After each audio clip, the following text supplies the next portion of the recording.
warahmatullahi wabarakatuh. Perkenalkan, nama saya Toiban. Biasa di sini dipanggil dengan Mr. Kim. Oke, hari ini saya sebagai tentor kimia akan membahas soal-soal UTBK yang muncul di tahun 2018.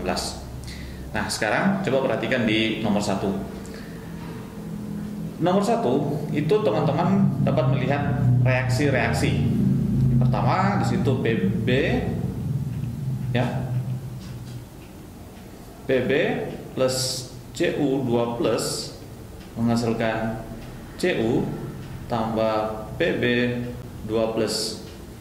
Nah, bisa kita lihat teman-teman, PB ini akan mengalami reaksi oksidasi karena PB dari nilai Biloxnya 0 menjadi plus 2, sehingga PB dikatakan mengalami oksidasi. Nah, sementara Cu2 plus menjadi Cu ini mengalami reduksi. Yap. Nah, di soal selanjutnya diperhatikan yang ditanyakan adalah sifat reduktor. Sifat reduktor. Kita tahu bahwa reduktor itu adalah zat yang mengalami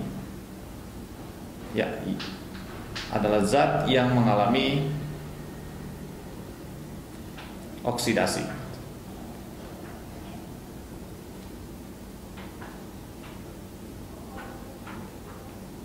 Ya, perhatikan bahwa reduktor adalah zat yang mengalami oksidasi.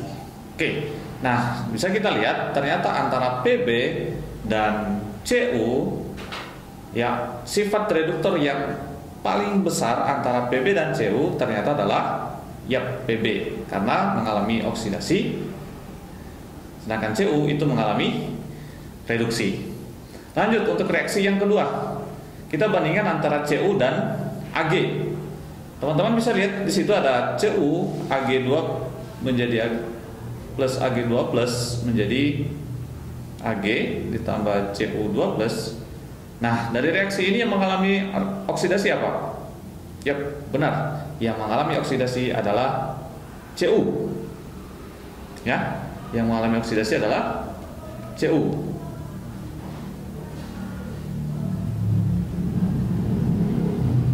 Ya, sehingga ketika katakan sifat reduktornya yang bagus atau yang lebih besar adalah Cu. Ya, Cu dibandingkan dengan Ag. Jadi kalau kita urutkan kekuatan reduktor yang makin besar yaitu dari PB lebih besar daripada Cu, lebih besar daripada Ag. Nah, sekarang coba lihat kita reaksi yang ketiga, membandingkan antara Zn ditambah PB2 plus menghasilkan PB ditambah Zn2 plus. Coba teman-teman bisa lihat mana yang mengalami oksidasi? Yap, yang mengalami oksidasi adalah Zn. Artinya sifat reduktor dari Zn dan PB, Zn lebih besar daripada PB. Sehingga kita bisa urutkan bahwa sifat reduktor dari yang paling besar adalah Zn, ya.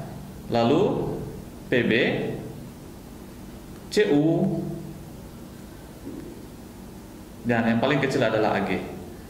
Nah, sekarang ternyata urutan sifat reduktor yang semakin besar berarti kita balik sehingga dari yang terkecil Ag, ya, lebih kecil daripada Cu, lebih kecil daripada PB, lebih kecil daripada Zn. Sehingga jawabannya adalah A.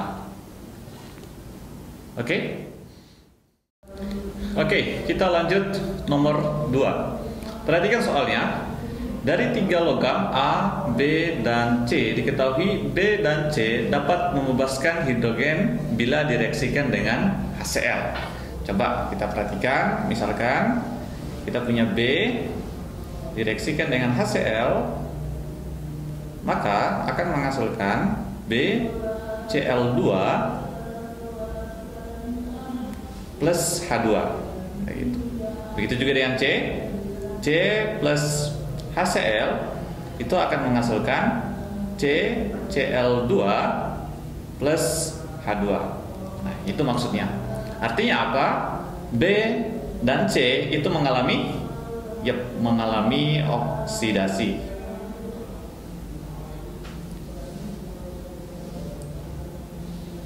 Ya, B dan C. Artinya dalam deret volta,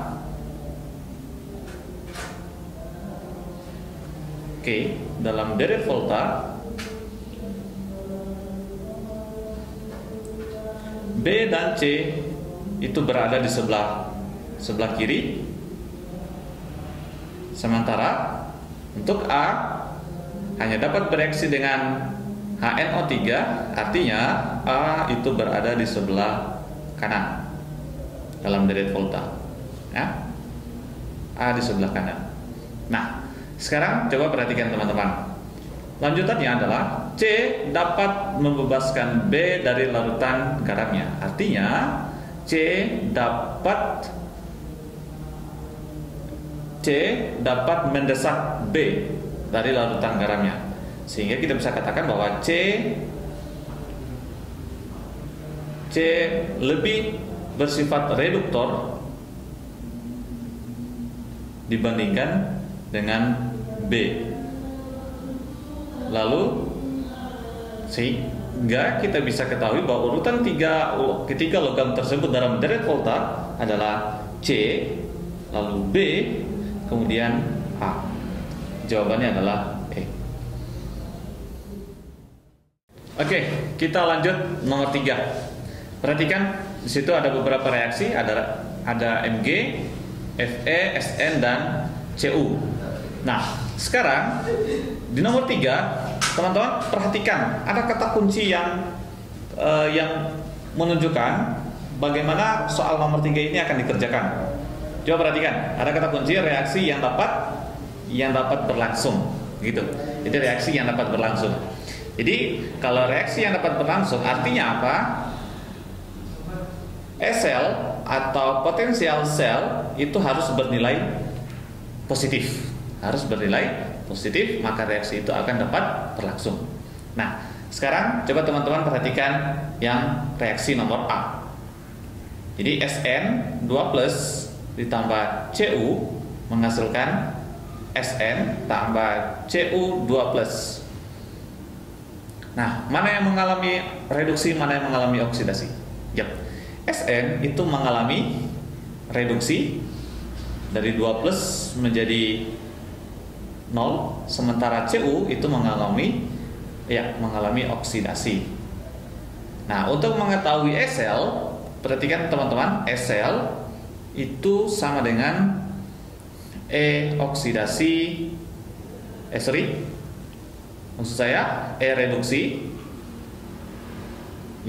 reduksi dikurangi dengan oksidasi.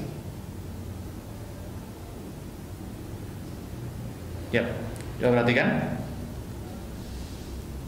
Nah, lihat yang mengalami reduksi dan oksidasi, Sn reduksi, maka nilai Sn adalah 0,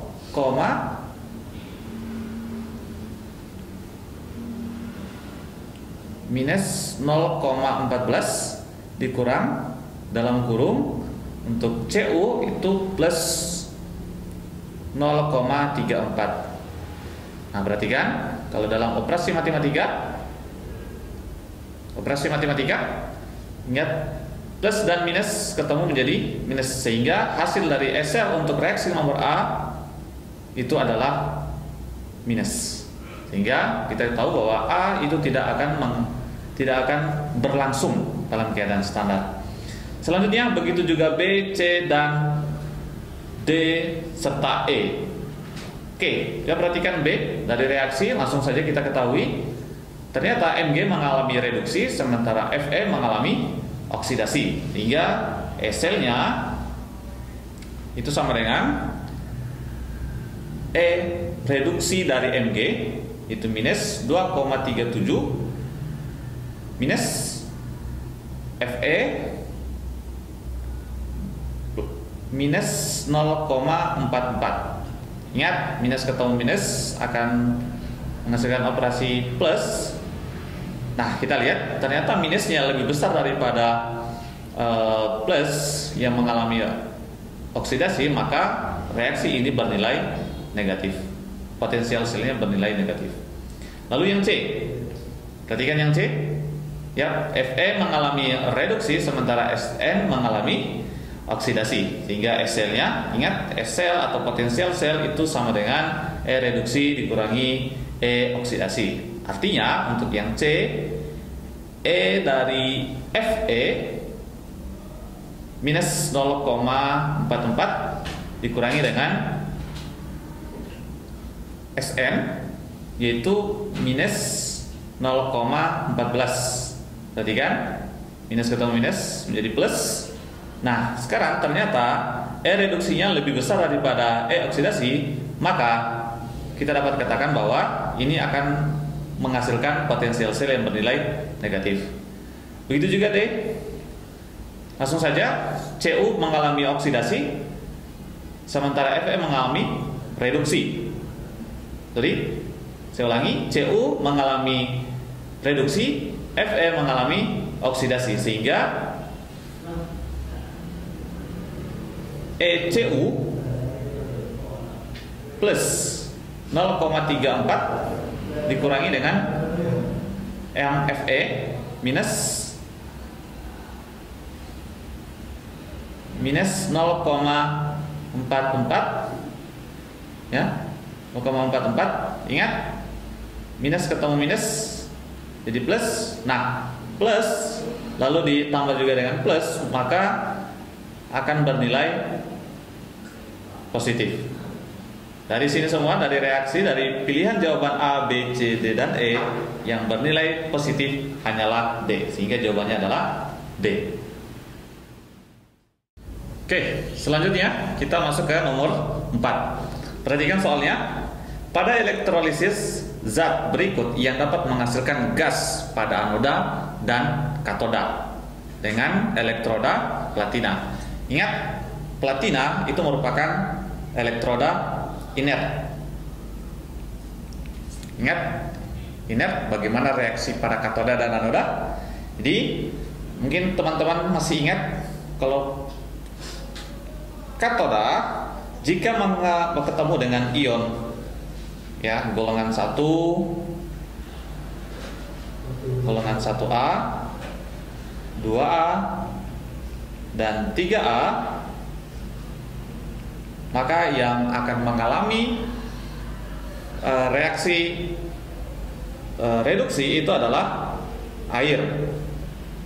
Sehingga jika menemukan golongan ion-ion dengan golongan 1A, 2A, dan 3A pada katoda, itu mengalami reaksi air, yaitu reaksi H2, 2H2O plus 2 elektron menghasilkan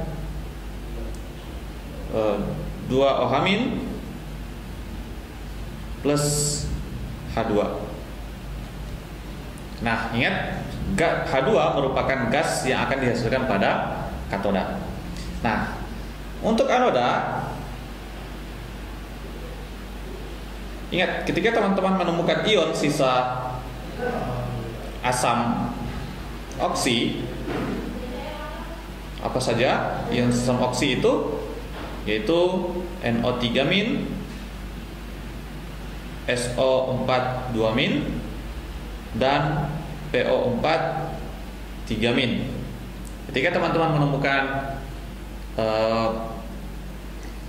ion-ion atau anion sisa asam oksi berikut, maka yang akan teroksidasi adalah air juga. Bagaimana reaksinya? Ingat, 2H2O menghasilkan 4H+ ditambah dengan gas O2 tambah dengan 4 elektron. Ingat, pada anoda akan menghasilkan gas O2. Nah, dari penjelasan ini, maka teman-teman untuk menjawab nomor 4, perhatikan. Pada katoda, yaitu golongan 1A, 2A, dan 3A. Dari penjelasan tersebut, maka kita bisa menemukan opsi B dan E juga bisa, ya. Namun pada anoda ingat akan menghasilkan gas O2 di antara dari ion sisa asam oksi yaitu NO3, SO42- dan PO4 3-. Nah, dari situ kita bisa ketahui bahwa ternyata yang benar itu adalah B. Yep. Oke, selanjutnya kita akan mengerjakan soal nomor 5. Ya, perhatikan. Nomor 5 itu menanyakan jumlah Faraday yang diperlukan untuk mereduksi 60 gram ion kalsium menjadi logam kalsium. Jadi kalau bisa kita tuliskan dulu reaksinya. Ingat, Ca 2+ tambah 2 elektron itu menghasilkan Ca, logam Ca. Nah, ingat untuk mengerjakan soal ini teman-teman harus paham dulu tentang hukum Faraday. Hukum Faraday 1. Ingat bahwa W itu sama dengan E kali F. Kemudian kita ketahui bahwa E itu merupakan AR per dengan perubahan Bilox. Nah, di sini teman-teman langsung bisa kerjain. Di F Faraday yang kita maksud sama dengan W massa diper dengan massa ekuivalen. Kita ketahui bahwa Ca itu memiliki AR-nya itu sama dengan 40. Maka langsung saja untuk E itu adalah 40 per perubahan Biloxnya dari Ca 2+ menjadi 0 berarti 2, sehingga untuk E-nya itu sama dengan 20. Nah, sekarang mencari Faraday-nya yaitu 60 per 20 itu sama dengan 3. Nah, itu jawabannya.